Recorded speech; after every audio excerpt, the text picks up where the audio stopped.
ಒಟ್ಟಾರೆ ಪ್ರಕರಣದಲ್ಲಿ C T Ravi ಅವರು ಏನು ಹೇಳಿದ್ದಾರೆ ಅನ್ನೋದು ಒಂದು ಭಾಗ. ಅದ್ರ ಬಗ್ಗೆ ಸಭಾಪತಿಗಳು ಏನು ರೂಲಿಂಗ್ ಕೊಟ್ಟಿದ್ದಾರೆ ಎಲ್ಲವೂ ಕೂಡ ಗಮನಿಸಬೇಕಾಗ್ತದೆ. ಆದರೆ ತದನಂತರದಲ್ಲಿ ಸುವರ್ಣಸೌಧಕ್ಕೆ ನುಗ್ಗಿ ಏನು ಗುಂಡಾವರ್ತನೆ ಮಾಡಿದ್ದಾರೆ, ಅದರ ಬಳಿಕ ಸಿ ಟಿ ರವಿ ಅವ್ರನ್ನ ಹೊತ್ತಾಕೊಂಡು ಹೋಗಿ, is not A ordinary person. C T Ravi ಅವರು ವಿಧಾನ ಪರಿಷತ್ ಸದಸ್ಯರಿದ್ದಾರೆ, ಮಾಜಿ ಸಚಿವರಿದ್ದಾರೆ, ಹಿಂದೆ ನಮ್ಮ ರಾಷ್ಟ್ರೀಯ ಪ್ರಧಾನ ಕಾರ್ಯದರ್ಶಿಗಳಾಗಿ ಕೆಲಸ ಮಾಡಿದ್ದಾರೆ. ನೆನ್ನೆ ಪೊಲೀಸ್ ಸ್ಟೇಷನ್ಗೆ ಹೊತ್ತಾಕೊಂಡೋಗಿ ಅಲ್ಲಿಂದ ಮತ್ತು ರಾತ್ರೆಲ್ಲ ಗದಗು ಬೇರೆ ಬೇರೆ ಕಡೆ ರಾಮದುರ್ಗ ಎಲ್ಲ ಕಡೆ ಅಲ್ದಾಡಿಸಿ ಒಂದು ರೀತಿ ಟೆರರಿಸ್ಟ್ ಅನ್ಕೋಬೇಕು. ಯಾರಾದರೂ ನೋಡಿದ್ರೆ ಯಾರೋ ಟೆರರಿಸ್ಟನ್ನ ಹೊತ್ತಾಕೊಂಡು ಹೋಗಿದ್ದಾರೆ ಪೊಲೀಸರು ಅನ್ನೋ ಭಾವನೆ ಬರ್ತಾ ಇದೆ.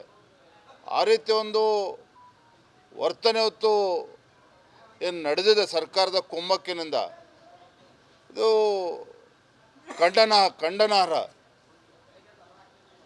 ಸುಮಾರು 450ರಿಂದ 500 ಕಿಲೋಮೀಟರು ಅವ್ರನ್ನ ಜೀಪಲ್ಲಿ ಎತ್ತಾಕೊಂಡೋಗಿ ಸುತ್ತೋಡಿಸಿದ್ದಾರೆ. ಅಂದರೆ ಏನು ಮಾಡೋಕ್ಕೆ ಹೊರಟಿದ್ದಾರೆ ಇವರು? ಏನು ಮಾಡೋಕ್ಕೆ ಹೊರಟಿದ್ದಾರೆ ಇವರು? ಒಬ್ಬ ಜನಪ್ರತಿನಿಧಿಯನ್ನು ನಡೆಸ್ಕೊಳ್ತಕ್ಕಂಥ ರೀತಿನ ಇದು. ಪೊಲೀಸರ ಮೇಲೆ ದಬ್ಬಾಳಿಕೆ ಮಾಡಿ, ಪೊಲೀಸರ ಮೇಲೆ ಒತ್ತಾಯ ಮಾಡಿ ಏನು ದೌರ್ಜನ್ಯ ನಡೀತಾ ಇದೆ, ಇದು ಭಾರತೀಯ ಜನತಾ ಪಾರ್ಟಿ ತೀವ್ರವಾಗಿ ಖಂಡಿಸ್ತದೆ. ಇವತ್ತು ರಾಜ್ಯದ ಎಲ್ಲ ಜಿಲ್ಲೆಗಳಲ್ಲಿ, ಜಿಲ್ಲಾ ಕೇಂದ್ರಗಳಲ್ಲಿ ಇವತ್ತು ಪ್ರತಿಭಟನೆಯನ್ನು ಕೂಡ ನಾವು ಆಯೋಜನೆ ಮಾಡಿದ್ದೇವೆ. ಆದರೆ ಹಿಂದೆಂದೂ ಕೂಡ ನಮ್ಮ ರಾಜ್ಯದಲ್ಲಿ ಈ ರೀತಿ ಆಗಿರ್ತಕ್ಕಂಥ ಯಾವುದೇ ರೀತಿ ಘಟನೆಗಳು ನಡೆದಿರೋಕ್ಕೆ ಸಾಧ್ಯ ಇಲ್ಲ. ಇಡೀ ದೇಶದಲ್ಲೂ ಕೂಡ ಈ ರೀತಿ ಆಗಿರೋಕ್ಕೆ ಸಾಧ್ಯ ಇಲ್ಲ. 4-5 ಪೊಲೀಸ್ ಸ್ಟೇಷನ್ ಕರ್ಕೊಂಡೋಗಿ ಅಲ್ಲಿ ಕೂರಿಸಿ, ನಮ್ಮ ವಿರೋಧ ಪಕ್ಷದ ನಾಯಕರನ್ನು ಕೂಡ ಅಲ್ಲಿ ಒಳಗೆ ಬಿಟ್ಟಿಲ್ಲ, ವಕೀಲರನ್ನ ಒಳಗೆ ಬಿಟ್ಟಿಲ್ಲ. ಸಿ ಟಿ ರವಿ ಅವರೇನೋ ಕಂಪ್ಲೇಂಟನ್ನು ಕೊಟ್ಟಿದ್ದಾರೆ, ಅದನ್ನು ಕೂಡ ರಿಜಿಸ್ಟರ್ ಮಾಡಿಕೊಂಡಿಲ್ಲ. ನಮ್ಮೆಲ್ಲ ಕಾರ್ಯಕರ್ತರು ಪಾಪ ಎಲ್ಲ ಇಡೀ ರಾತ್ರಿ ಪೊಲೀಸ್ ಠಾಣೆ ಮುಂದೆ ಕೂತಿದ್ದಾರೆ, ಪ್ರತಿಭಟನೆ ಮಾಡಿದ್ದಾರೆ. ಪಾಪ ಸಿ ಟಿ ರವಿ ಅವರಿಗೆ ತಲೆಗೆ ಪೆಟ್ಟು ಬಿದ್ದಿದೆ, ಆಸ್ಪತ್ರೆಗೆ ಕೂಡ ಕರ್ಕೊಂಡೋಗಿಲ್ಲ. ಅತಿರೇಕದ ವರ್ತನೆ ಮತ್ತು ಇದು ಸರ್ಕಾರದ ಕುಮ್ಮಕ್ಕಿನಿಂದ ಇದು ನಡೆದಿರ್ತಕ್ಕಂಥದ್ದು.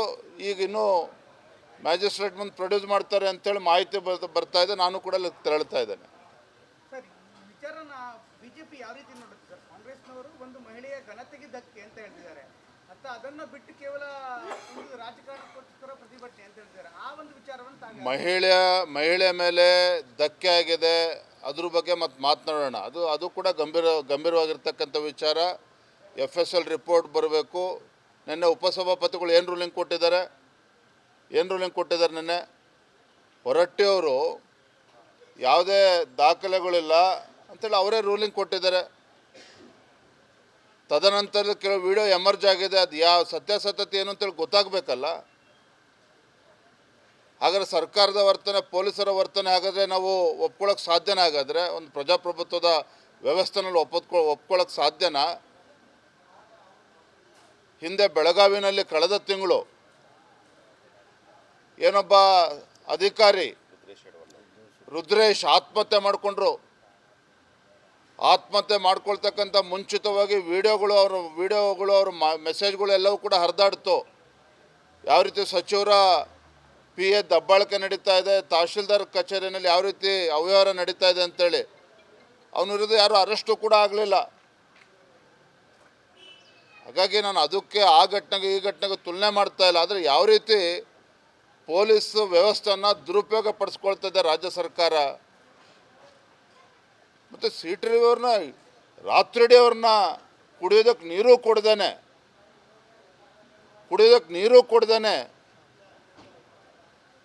ಅವ್ರನ್ನ ಓಡಾಡಿಸಿರ್ತಕ್ಕಂಥದ್ದು ಖಂಡಿತ ಸರಿಯಲ್ಲ.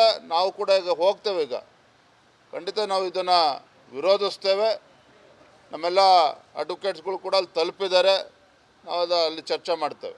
ಒಟ್ಟಾರೆ ಪ್ರಕರಣದಲ್ಲಿ ಸಿ ಟಿ ರವಿ ಅವರು ಏನು ಹೇಳಿದ್ದಾರೆ ಅನ್ನೋದು ಒಂದು ಭಾಗ. ಅದ್ರ ಬಗ್ಗೆ ಸಭಾಪತಿಗಳು ಏನು ರೂಲಿಂಗ್ ಕೊಟ್ಟಿದ್ದಾರೆ ಎಲ್ಲವೂ ಕೂಡ ಗಮನಿಸಬೇಕಾಗ್ತದೆ. ಅದರ ತದನಂತರದಲ್ಲಿ ಸುವರ್ಣಸೌಧಕ್ಕೆ ನುಗ್ಗಿ ಏನು ಗುಂಡಾವರ್ತನೆ ಮಾಡಿದ್ದಾರೆ, ಅದರ ಬಳಿಕ ಸಿ ಟಿ ರವಿ ಅವ್ರನ್ನ ಹೊತ್ತಾಕೊಂಡು ಹೋಗಿ, is not A ordinary person. C T Ravi ಅವರು ವಿಧಾನ ಪರಿಷತ್ ಸದಸ್ಯರಿದ್ದಾರೆ, ಮಾಜಿ ಸಚಿವರಿದ್ದಾರೆ, ಹಿಂದೆ ನಮ್ಮ ರಾಷ್ಟ್ರೀಯ ಪ್ರಧಾನ ಕಾರ್ಯದರ್ಶಿಗಳಾಗಿ ಕೆಲಸ ಮಾಡಿದ್ದಾರೆ.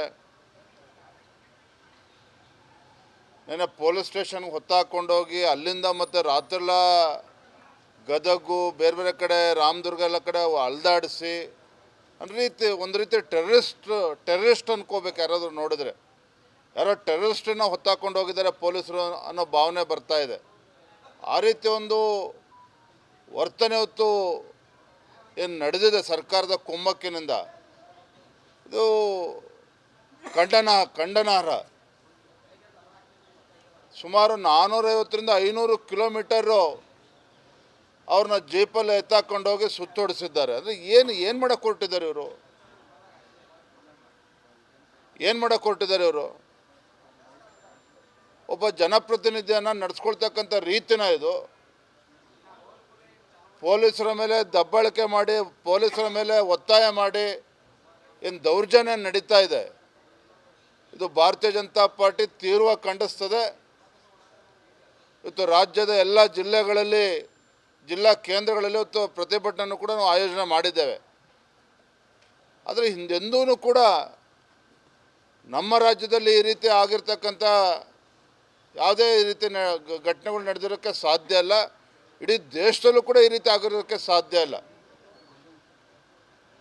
4-5 ಪೊಲೀಸ್ ಸ್ಟೇಷನ್ ಕರ್ಕೊಂಡೋಗಿ ಅಲ್ಲಿ ಕೂರಿಸಿ ನಮ್ಮ ವಿರೋಧ ಪಕ್ಷದ ನಾಯಕರನ್ನು ಕೂಡ ಅಲ್ಲಿ ಒಳಗೆ ಬಿಟ್ಟಿಲ್ಲ, ವಕೀಲರನ್ನ ಒಳಗೆ ಬಿಟ್ಟಿಲ್ಲ. ಸಿ ಟಿ ರವಿ ಅವರೇನೋ ಕಂಪ್ಲೇಂಟನ್ನು ಕೊಟ್ಟಿದ್ದಾರೆ, ಅದನ್ನು ಕೂಡ ರಿಜಿಸ್ಟರ್ ಮಾಡಿಕೊಂಡಿಲ್ಲ. ನಮ್ಮೆಲ್ಲ ಕಾರ್ಯಕರ್ತರು ಪಾಪ ಎಲ್ಲ ಇಡೀ ರಾತ್ರಿ ಪೊಲೀಸ್ ಠಾಣೆ ಮುಂದೆ ಕೂತಿದ್ದಾರೆ, ಪ್ರತಿಭಟನೆ ಮಾಡಿದ್ದಾರೆ. ಪಾಪ ಸಿ ಟಿ ರವಿ ಅವರಿಗೆ ತಲೆಗೆ ಪೆಟ್ಟು ಬಿದ್ದಿದೆ, ಆಸ್ಪತ್ರೆಗೆ ಕೂಡ ಕರ್ಕೊಂಡೋಗಿಲ್ಲ. ಅತಿರೇಕದ ವರ್ತನೆ ಮತ್ತು ಇದು ಸರ್ಕಾರದ ಕುಮ್ಮಕ್ಕಿನಿಂದ ಇದು ನಡೆದಿರ್ತಕ್ಕಂಥದ್ದು. ಈಗ ಇನ್ನೂ ಮ್ಯಾಜಿಸ್ಟ್ರೇಟ್ ಮುಂದೆ ಪ್ರೊಡ್ಯೂಸ್ ಮಾಡ್ತಾರೆ ಅಂತೇಳಿ ಮಾಹಿತಿ ಬರ್ತಾ ಇದೆ. ನಾನು ಕೂಡ ಅಲ್ಲಿ ತೆರಳ್ತಾ ಇದ್ದೇನೆ.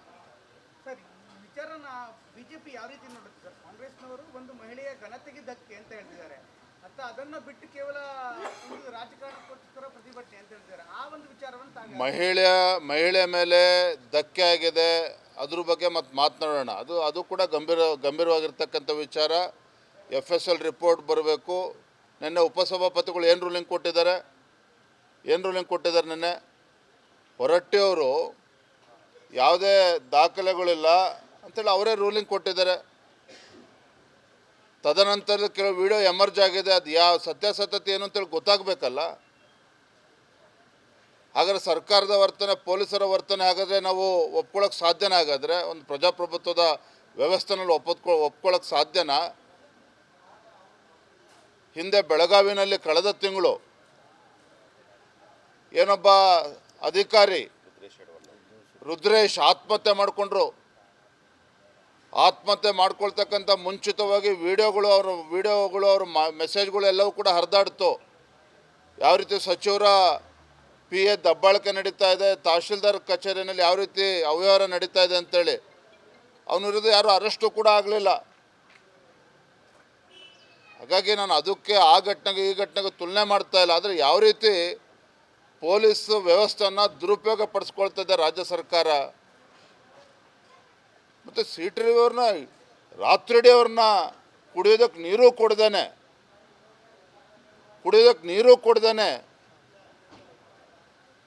ಅವ್ರನ್ನ ಓಡಾಡ್ಸಿರ್ತಕ್ಕಂಥದ್ದು ಖಂಡಿತ ಸರಿಯಲ್ಲ.